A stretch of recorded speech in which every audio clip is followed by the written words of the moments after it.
Chers téléspectateurs ou simples curieux, bienvenue à vous dans l'émission Gros Plan, et ce, pour une nouvelle saison. Une émission consacrée au 7e art et qui s'articule autour du genre cinématographique. La thématique qui coiffe ce nouveau numéro est un genre qui vous permet de vous projeter dans le temps, où le récit est ponctué par les caractéristiques de la science. Mais pas seulement. Il s'agit en l'occurrence du film de science-fiction. Une catégorie donc où l'impossible devient possible. Dans cet univers cinématographique, la Terre n'est pas l'unique terrain de jeu des scénaristes et des réalisateurs. Ici, l'écriture et le cadre visuel soulignent une imagination débordante. Afin d'aborder ce genre si particulier, l'émission Gros Plan vous propose donc un voyage dans le monde de la SF, en compagnie de nos invités du jour, pour qui la science-fiction n'a pas de secret. Nous avons donc le plaisir d'accueillir au sein de cette salle mythique, la salle Atlas, Adila Bendimred, comédienne et scénariste, Yassine Bouaziz, producteur Talafilm, Halim Khencha, réalisateur et superviseur VFX. Halim Khencha, ravi de vous accueillir sur ce plateau. Alors avec vous, nous allons aborder le côté visuel du genre en question. En quoi consiste votre métier? Est-ce l'art du trucage? C'est principalement l'art du trucage. C'est l'art de filmer ce qui n'existe pas, ce qui n'est pas possible de filmer et d'obtenir en réel. Une intervention avant le tournage et après le montage, est-ce là encore une des facettes de votre métier? Dans ce métier, on intervient dès le découpage, en relation directe avec le réalisateur et le chef opérateur.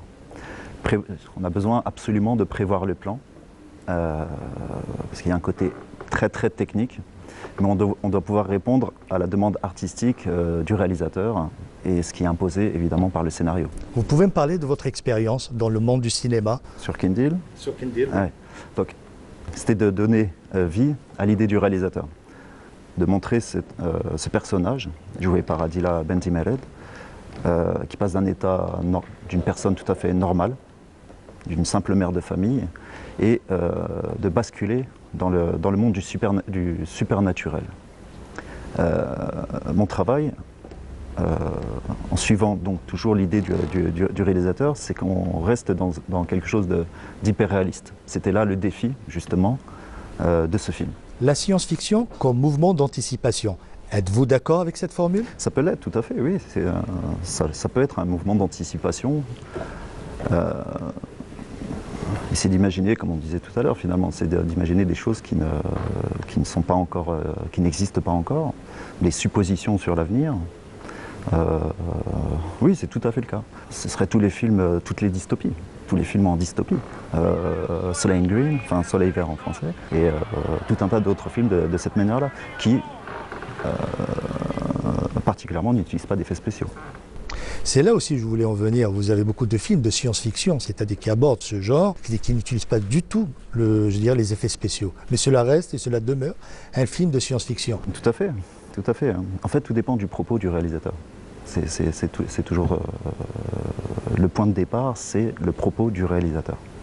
Donc les effets spéciaux, eux, ne vont intervenir. Il y a une expression. L'expression de départ pour l'utilisation des effets spéciaux, l'expression c'est « if you want it, shoot it ». C'est-à-dire, si vous le voulez du réel, filmez le réel. Et à ce moment-là, on n'intervient pas en effets spéciaux. Justement, ce qui m'amène à la question suivante, est-ce que l'aspect visuel prédomine selon vous la réflexion posée par le récit? Je parle des Marvel et tout, on mise surtout sur l'aspect visuel. Si on prend l'exemple des films Marvel et de ces blockbusters, ils s'adressent à un public en particulier, qui est demandeur d'action, qui est demandeur d'effets, qui regarde ces films-là principalement, d'ailleurs, pour les effets. Toute l'action qui apparaît dans ce type de film-là, il est clairement impossible de montrer ces univers-là dans le réel, sans le recours aux effets spéciaux. Nouveauté entre guillemets de ces films-là, c'est qu'ils ont fait des effets spéciaux, un genre en lui-même en fait. Il y a deux types d'effets spéciaux, on va dire, dans les films. Pour moi, l'exemple typique, c'est le début de l'utilisation. C'est avec l'apparition de la puissance informatique, évidemment, la puissance de calcul que l'informatique nous permet. D'un côté, il y a Jurassic Park, le premier Jurassic Park.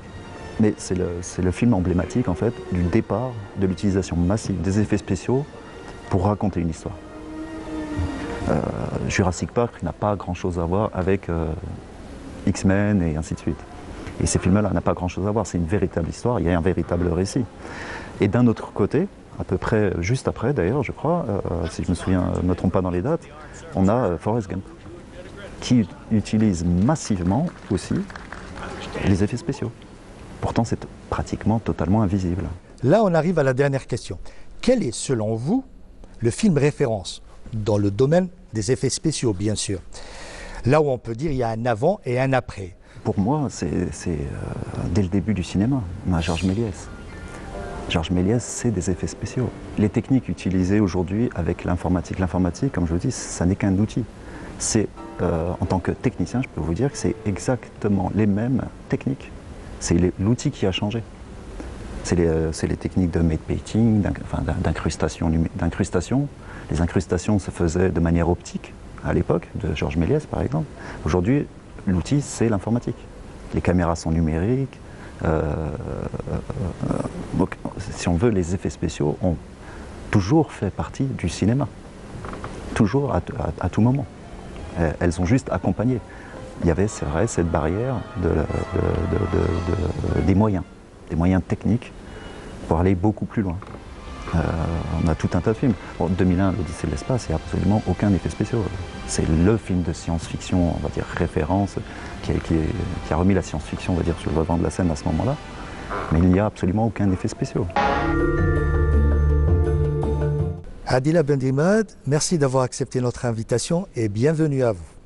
À notre dernière entrevue, je vous ai posé la question « Quel est le genre cinématographique qui vous interpelle ?» Vous m'aviez répondu « la science-fiction ». Pourquoi un tel choix? Alors, je vous ai parlé de science-fiction, non pas parce que je suis une grande cinéphile de science-fiction. Déjà, je ne consomme pas beaucoup de films, parce que ça impacte beaucoup sur moi, donc j'en regarde très peu. Je ne regarde pas non plus beaucoup de science-fiction, mais très bizarrement, dès que j'ai commencé à écrire des scénarios pour le cinéma, j'ai constamment été dans ce genre-là. Donc ça a été un peu ma façon de m'exprimer. Ça a été d'écrire des films un peu fantastiques et je viens juste de me souvenir, là, avant de vous parler, que mon tout premier scénario, c'était l'histoire d'une jeune femme qui travaillait dans une boîte de production de science-fiction. Voilà, c'était une comédie et voilà, c'est pour ça que c'est plus lié à mon imaginaire, c'est pour ça que je vous en ai parlé. Jimbat. ايه جيمبات؟ كلمة. كلها للحنان.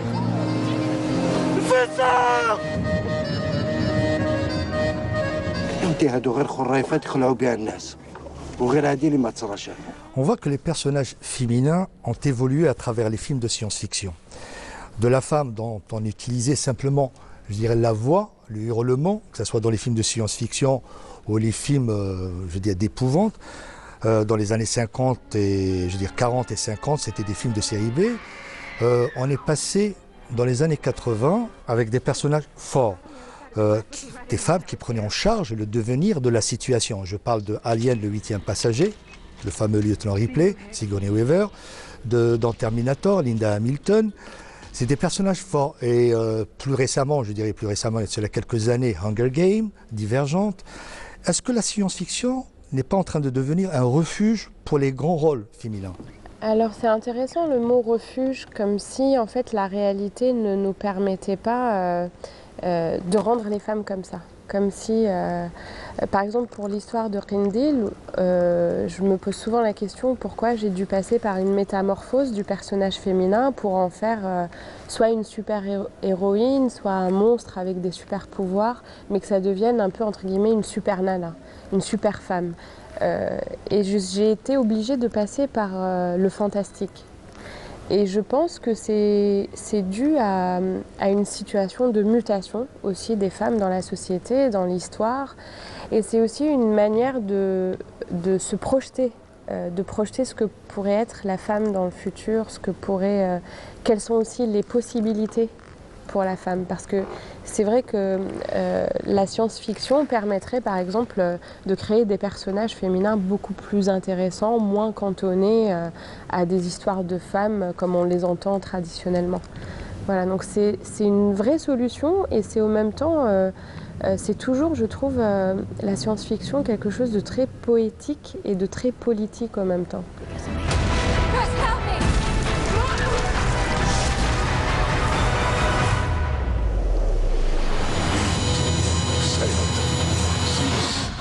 5, 4, 3, 2, 1. C'est une façon de refaçonner le monde, de redonner des nouvelles perspectives, parce que c'est en imaginant des films et des personnages de science-fiction que nous, on peut commencer à imaginer et à se voir dans le futur.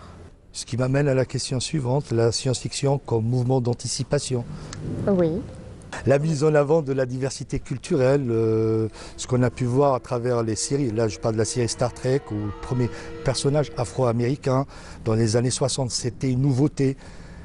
En tout cas, ce que j'aime bien dans la science-fiction et dans le fantastique, c'est que le réel nous donne comme vous savez, c'est comme un rocher sur lequel on va buter, le réel, et il y a l'imaginaire. Donc il y a l'imaginaire et les envies et les désirs. Et ceux-là, ils sont de l'ordre de l'invisible.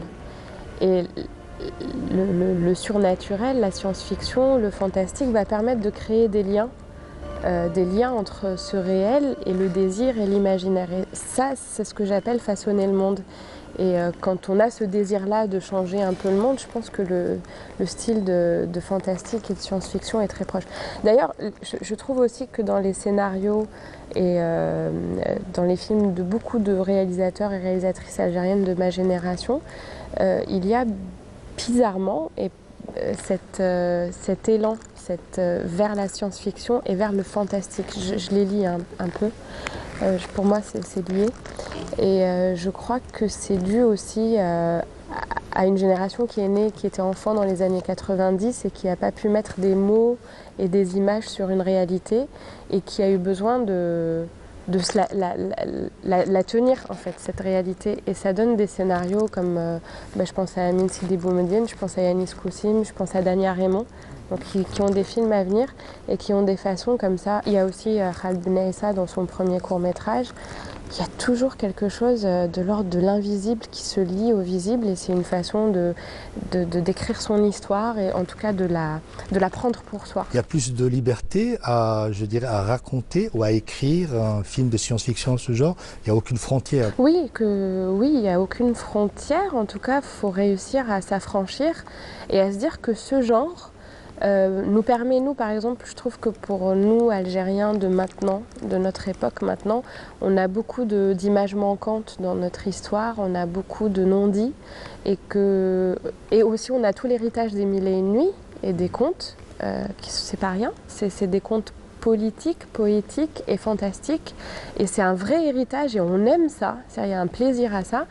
Et ça permet aussi ce genre de remplir ces images manquantes. Qu'est-ce que vous pensez lorsque je dis que la trame des films de science-fiction, cette trame prend souvent la forme interrogative, c'est-à-dire le devenir de l'espèce humaine, c'est-à-dire utiliser l'humanité comme cobaye. Là, je parle de l'œuvre intemporelle de George Orwell, 1984. Oui, c'est très juste. C'est une forme interrogative parce que je pense qu'elle stimule particulièrement l'imagination. C'est-à-dire, elle nous dit, vous n'êtes pas juste là. Maintenant, il va falloir agir et imaginer. Il va falloir imaginer ce que vous voulez être et comment vous voulez être dans le monde et pour le monde.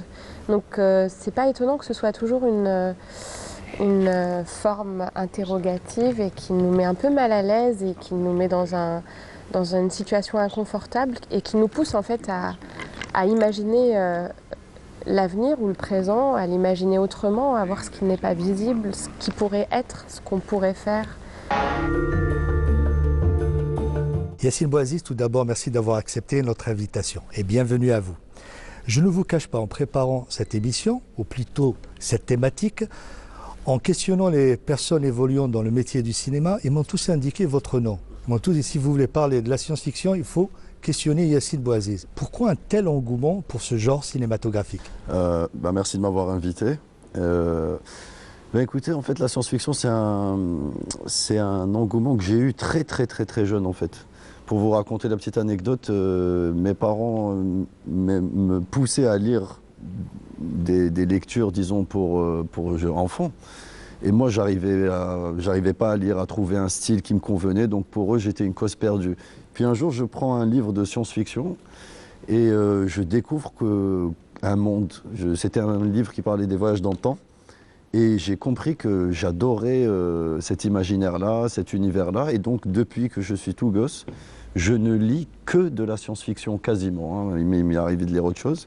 Mais j'ai beaucoup, beaucoup lu d'auteurs de science-fiction. Donc voilà, j'ai un engouement à travers la littérature.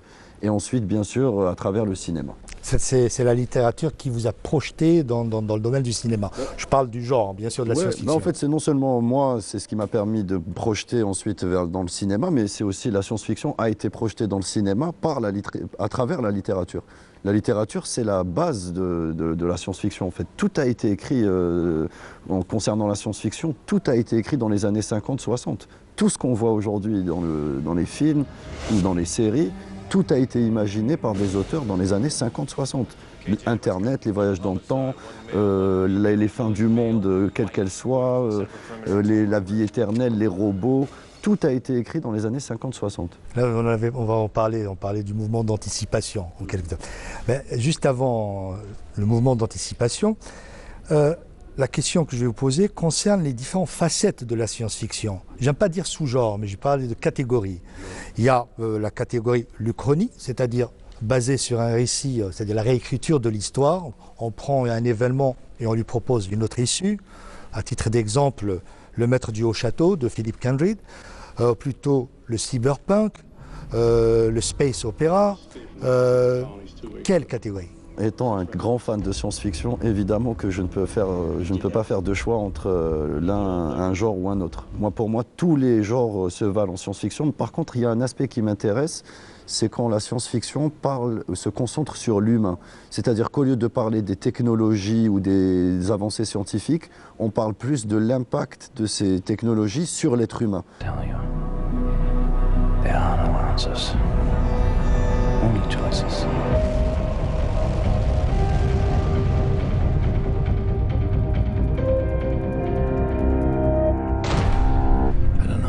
Describe what we are experiencing up here.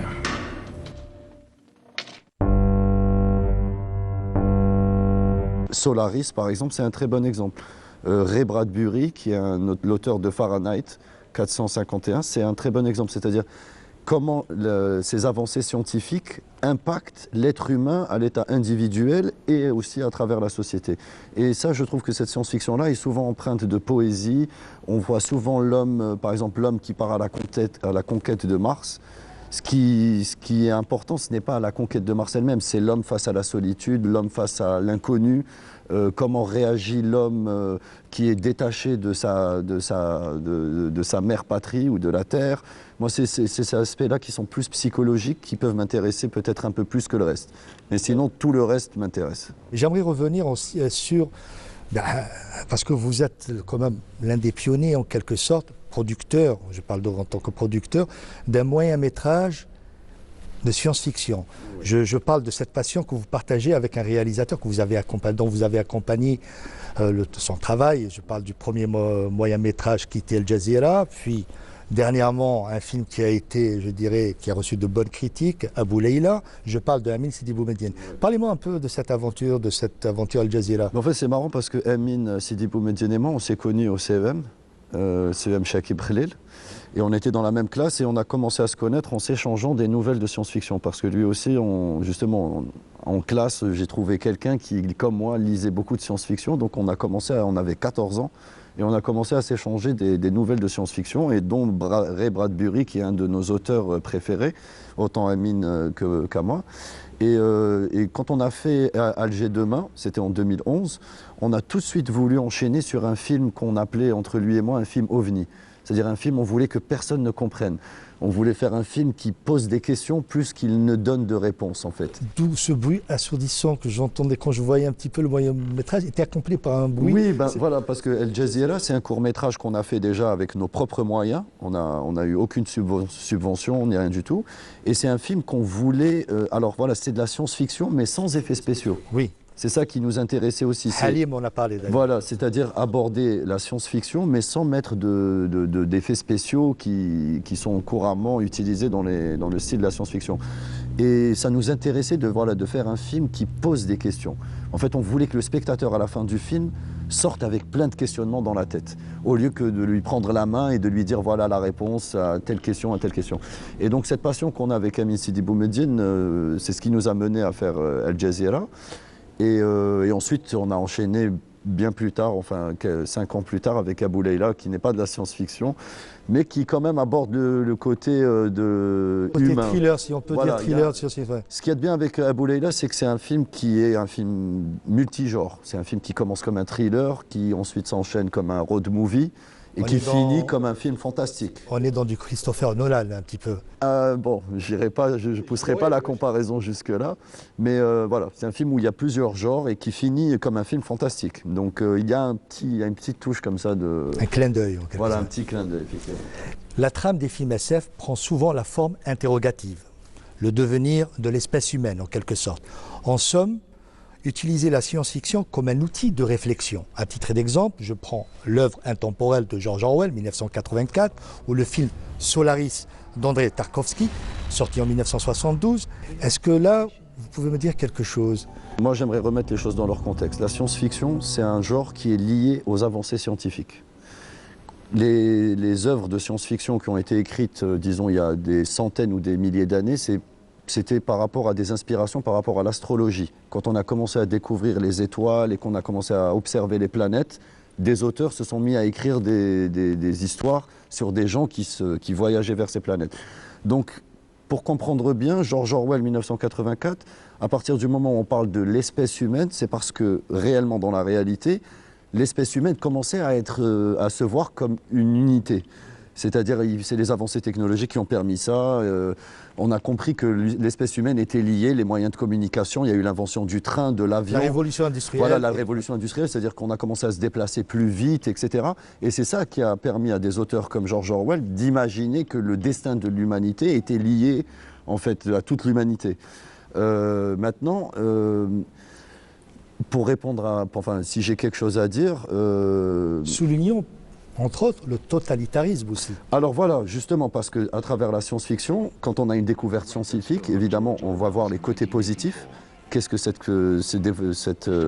cette avancée scientifique va apporter de positif à l'humanité? Mais tout de suite, il y a des auteurs qui vont fantasmer le pire qui peut découler d'une découverte scientifique. Et dans 1984, on est exactement là-dedans.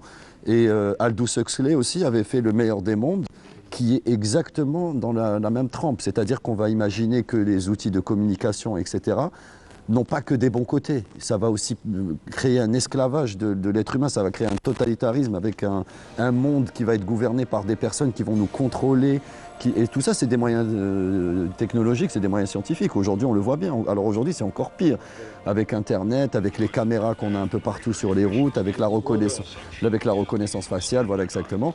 On comprend bien qu'il y a un côté très très dangereux à la science, en fait. Et les auteurs de science-fiction ont bien compris que fantasmer sur les pires côtés de la science, ben, ça donne des histoires qui sont extraordinaires et ça projette l'être humain vers des avenirs, disons, où, enfin, ça permet à l'être humain, enfin, on dit aux hommes, faites attention, cette découverte scientifique peut amener la société à ce niveau-là, quoi. Et ça, c'est extraordinaire, oui. Bon, ça fait peur, effectivement, mais heureusement que ces auteurs existent. Parce que justement, aujourd'hui, ça nous permet de pondérer un peu les choses. Time to die.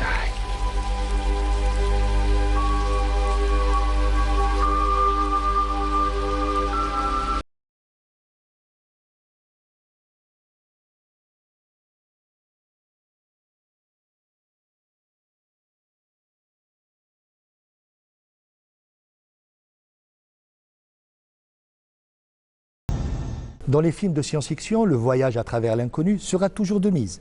En s'appuyant sur les progrès techniques, l'humanité demeure le cobaye des récits de ce genre.